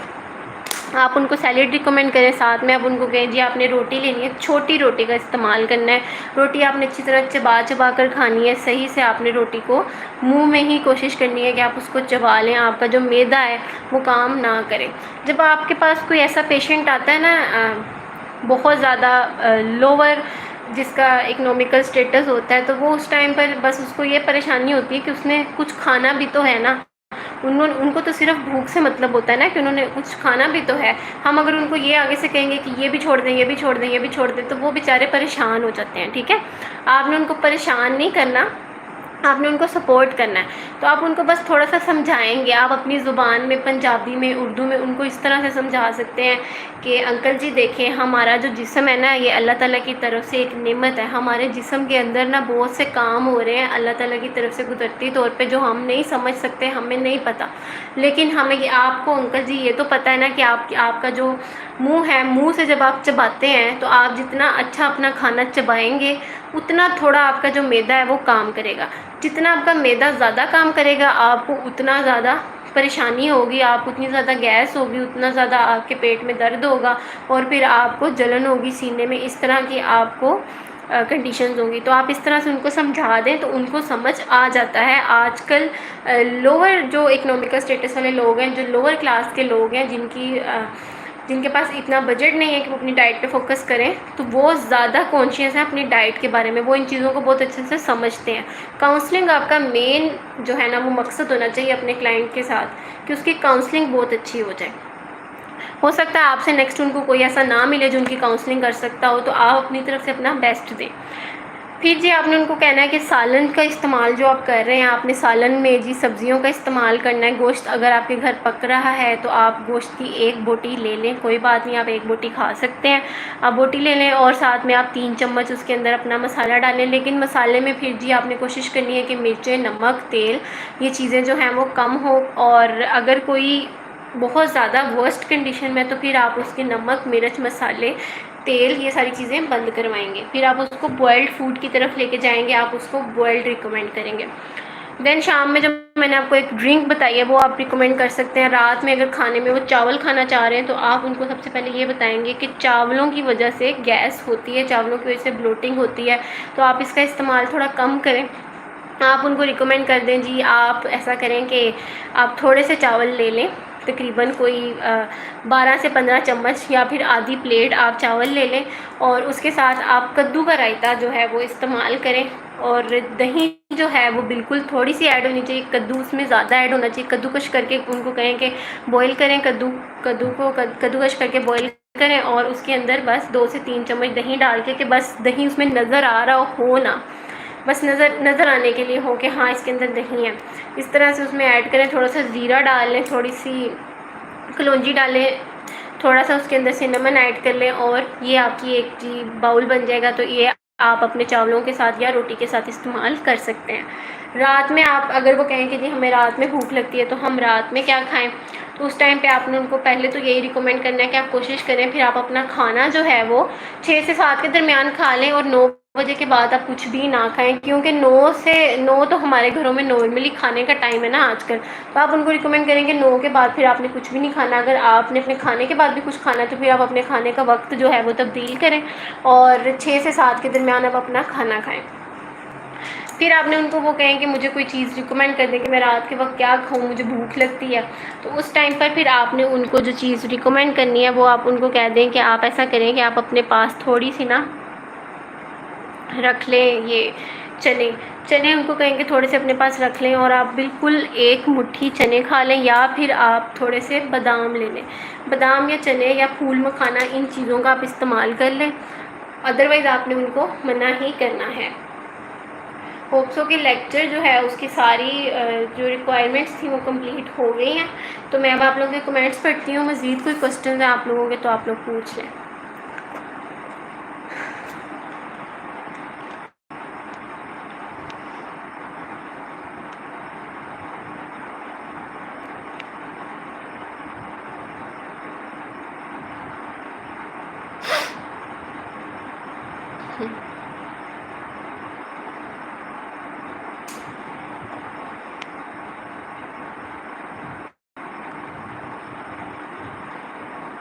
पेन भी रहती है स्टमक में? जी स्टमक में बहुत ज़्यादा पेन होती है फ़ोजिया इस कंडीशन में। How many cups of tea per day are okay for your health? Sara Shariq मेरी तरफ से तो अगर आपने अपनी हेल्थ को देखना है तो फिर चाय तो बिल्कुल भी ठीक नहीं है। आप लोगों को पता होगा इस बात का कि चाय जो है वो अनहेल्दी सोर्स है, एक अनहेल्दी ड्रिंक है। सिर्फ हमारी रवायती एक ड्रिंक है ये, जिसको कि हम ले रहे हैं, रवायत के तौर पे चलती आ रही है। चाय के न्यूट्रिशनल वैल्यूज़ जो हैं वो बहुत कम है। चाय मेरी तरफ से सिर्फ तब रिकमेंडेड होती है अगर किसी को क्रोनिक कॉन्स्टिपेशन है। क्रोनिक कॉन्स्टिपेशन में चाय बहुत अच्छा काम दिखाती है।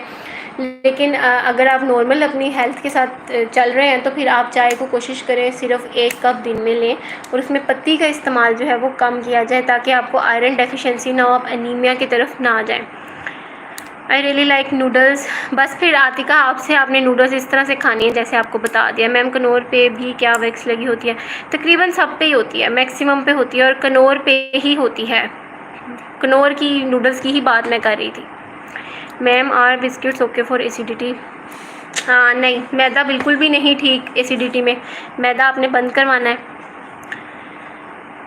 अगर होल व्हीट बिस्किट्स हैं, घर के बने हुए अच्छे बिस्किट्स हैं तो फिर आप 1 बिस्किट ले सकते हैं। मैम पीस के भी स्प्राउट्स होते हैं ही है ना? जी ये मैंने आपको बता दिया था। लो फैट डेयरी में क्या क्या आ सकता है बच्चे? लो फैट डेयरी में ना आपकी डेयरी के जो सोर्सेज हैं वो आ सकते हैं सारे, ठीक है। आपने किस तरह से, एक आपके पास दूध है तो दूध को आप किस तरह से लो फैट बना सकते हैं। आपने दूध को अच्छे से बॉईल करना है और उसके ऊपर से आपने मलाई उतार लेनी है, ठीक है। देन उसके बाद आपने उसको थोड़ी देर के लिए फिर से बॉईल करना है। जब वो थोड़ा सा ठंडा होने लग जाए, उसके ऊपर मलाई आ जाएगी, तो आपने उसको अगेन उसके ऊपर से मलाई उतार लेनी है। फिर थोड़ा सा आप उसको और कर लें गरम और फिर उतार लें। जितना ज़्यादा आप उतार सकते हैं उसके ऊपर से मलाई, आप उतनी ज़्यादा मलाई उतार लें तो वो लो फैट होता जाएगा। फिर उसी लो फैट की आप दही बना लें, उसी लो फैट से आप बहुत सारी चीज़ें भी और बना सकते हैं। उसके अलावा लो फैट, अगर हम लो फैट डाइट की बात करें तो उसमें चीज़ें जो आ जाती हैं वो ये आ जाते हैं, अंडे आ जाते हैं, पालक आ जाती है, किडनी बीन्स हैं, अखरोट हैं, इस तरह की चीज़ें वगैरह फिर उसमें आ जाती हैं लो फैट की। अगर हम बात करें लो फैट डाइट की। रेसिपी रिपीट कर दें। सादिया, ये रिकॉर्डेड लेक्चर है, इसीलिए लेक्चर रिकॉर्ड है आप लोगों के लिए कि आप लोग बाद में चीज़ें नोट कर लें। मैम, हल्दी और हनी के अलावा कौन से इंग्रेडिएंट्स बताए हैं? ये अब मुझे नहीं पता आप किस चीज़ के बारे में पूछ रहे हो आतिका, आप बाद में सेशन देख लेना। मैम, डेयरी नहीं देना तो फ्रेंच टोस्ट में भी मिल्क है, उससे मसला नहीं होगा? नहीं, वो ऐसा इतना मिल्क नहीं है, और वो उसके अंदर जो है हम डायरेक्ट नहीं दे रहे तो वो इतना इशू नहीं करता। Thank you so much ma'am for informative lecture. Thank you Rabia. Drink कितना अर्सा रेगुलरली यूज़ कर सकते हैं? कोई भी ड्रिंक होगी तो वो आपने 15 डेज़ के लिए देनी है, ठीक है। 15 डेज़ से ज़्यादा आप कोई भी ड्रिंक नहीं देंगे, उसके बाद आप ड्रिंक्स को चेंज करेंगे, फूड सोर्सेज चेंज करेंगे, अदरवाइज़ वो वर्क नहीं करेंगी, उल्टा नुकसान देंगी। मैम, चाय की जगह कॉफ़ी ठीक है? हाँ लाइबा, आप कॉफ़ी पी लें, आपके लिए कॉफ़ी बेस्ट है। बिल्कुल भी नहीं ठीक, कॉफ़ी बहुत ज़्यादा एसिडिटी को बर्स्ट कर देती है।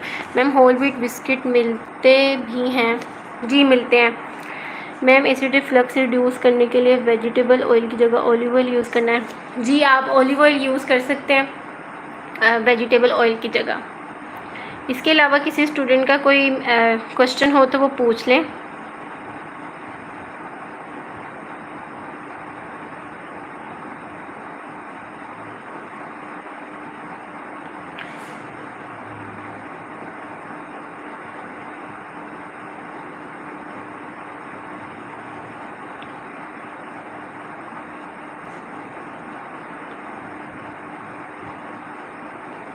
Okay, so students, I think कि आप लोगों में से नेक्स्ट और फर्दर किसी के भी क्वेश्चंस नहीं हैं। अटेंडेंस के बारे में मैं आप लोगों को ग्रुप में बताऊंगी कि अटेंडेंस आज के लेक्चर की मैंने किस तरह से लिया। आज का लेक्चर डिटेल्ड लेक्चर था, जिन्होंने अटेंड किया है उनको कुछ ना कुछ फ़ायदा ज़रूर होगा। मैम, क्रीम ठीक होती है पेशेंट्स के लिए एसिड वाले? क्रीम, मलाई की बात आप कर रही हैं? नहीं, बिल्कुल भी नहीं ठीक, वो आपने नहीं देनी, उसमें फ़ैट होता है। मैम, घी यूज़ कर सकते हैं वेजिटेबल ऑयल की बजाय? Poor people can't afford olive oil. जी आतिका, मैं इसी चीज़ की तरफ ही आने लगी थी कि अब वो लोग जो लो इकोनॉमिकल स्टेटस के हैं तो उनको हम किस तरह से यहाँ पर जो है वो बताएंगे कि आप कौन से सोर्सेज लें। तो उनको आपने फिर सनफ्लावर रिकमेंड कर देना, वो सनफ्लावर ऑयल का इस्तेमाल कर सकते हैं, ठीक है।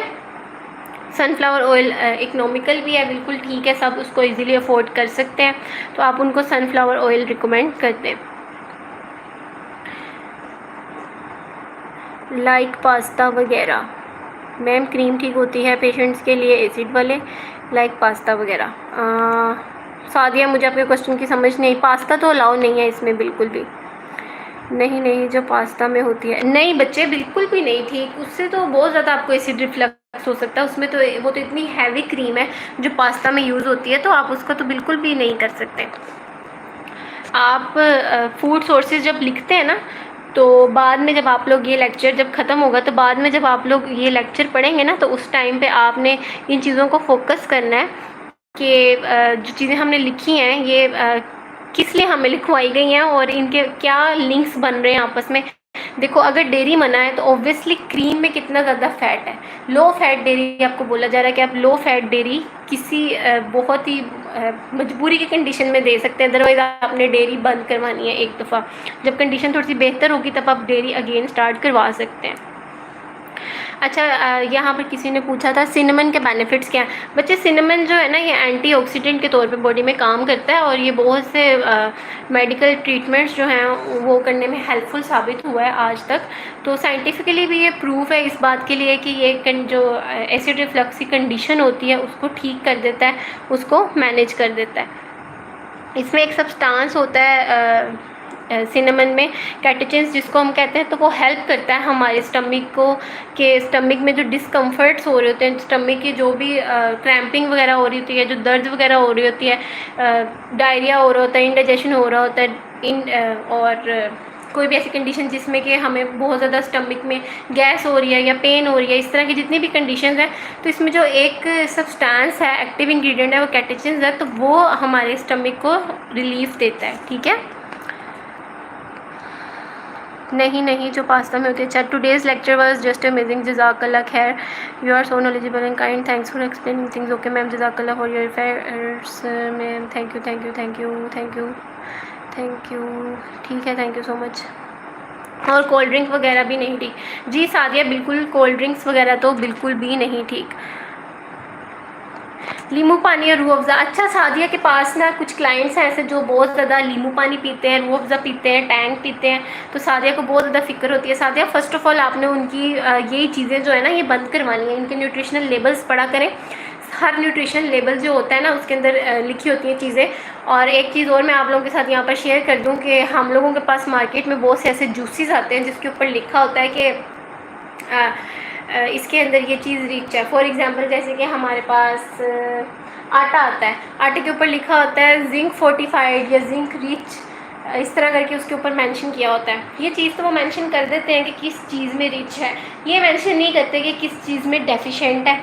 तो ये जो चीज़ें होती हैं ना, ये थोड़ा सा इसको अच्छे से आप लोगों ने गौर से देख के तो फिर आगे उसको प्रमोट किया करें। ठीक है, thank you so much, very informative. ऐसा ही है इंशाल्लाह। मैम, मैं देसी घी का पूछ रही थी।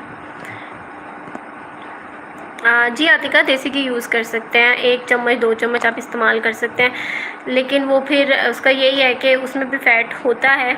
घी जो है वो आप लोगों को पता है, घी जो हमारे इसकी हार्ट की जो वेसल्स होती हैं उसको ब्लॉक करने में होता है हेल्पफुल, बहुत ज़्यादा हेल्पफुल होता है।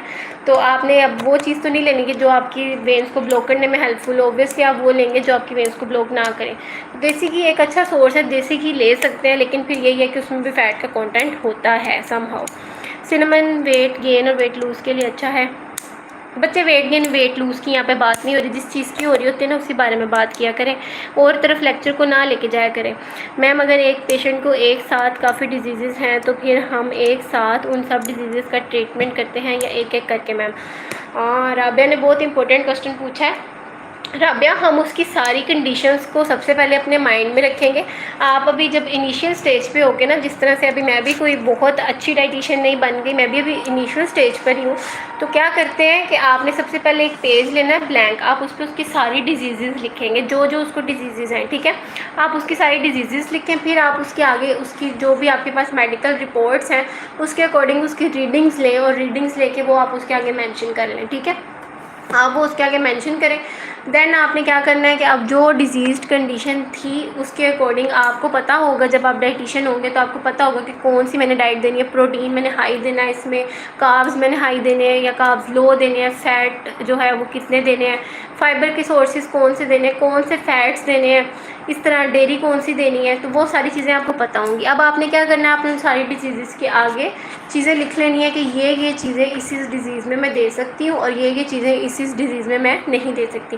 देन आप उसमें से कॉमन वन चूज़ करें और वो कॉमन वन आप उसके सोर्सेज दे दें, जो कॉमन वन होंगे वो वाले उठा लें सिर्फ, और उसके सोर्सेज आप उसको उस डाइट प्लान में दे दें। ठीक है, ओके। सो स्टूडेंट्स, हम लेक्चर जो है इसको एंड करते हैं। आज माशाल्लाह से हमारा डिटेल लेक्चर था, क्योंकि 2-3 दिन हमारे लेक्चर्स नहीं हुए थे, तो कल का जो है वो ऑफ है, परसों आप लोगों का लेक्चर होगा। टॉपिक हम ग्रुप में डिसाइड करेंगे, देन हम इसको रखेंगे। होप्सो के आज का लेक्चर जो है सो कुछ ना कुछ तो आप लोगों ने सीखा ही होगा, और जो मैकेनिज़्म आप लोगों के साथ शेयर किया गया वो भी आपको कुछ ना कुछ समझ आया होगा। किसी का कुछ मिसिंग हो गया हो तो वो बाद में देख ले, अगर मैंने नहीं बताया तो वो बाद में उसको देख ले उतने पॉइंट पे ला के कि कहाँ पर उन्होंने क्वेश्चन पूछा था। ठीक है, अपना बहुत सारा ख्याल रखिएगा, दुआ में याद रखिएगा। अल्लाह हाफिज़।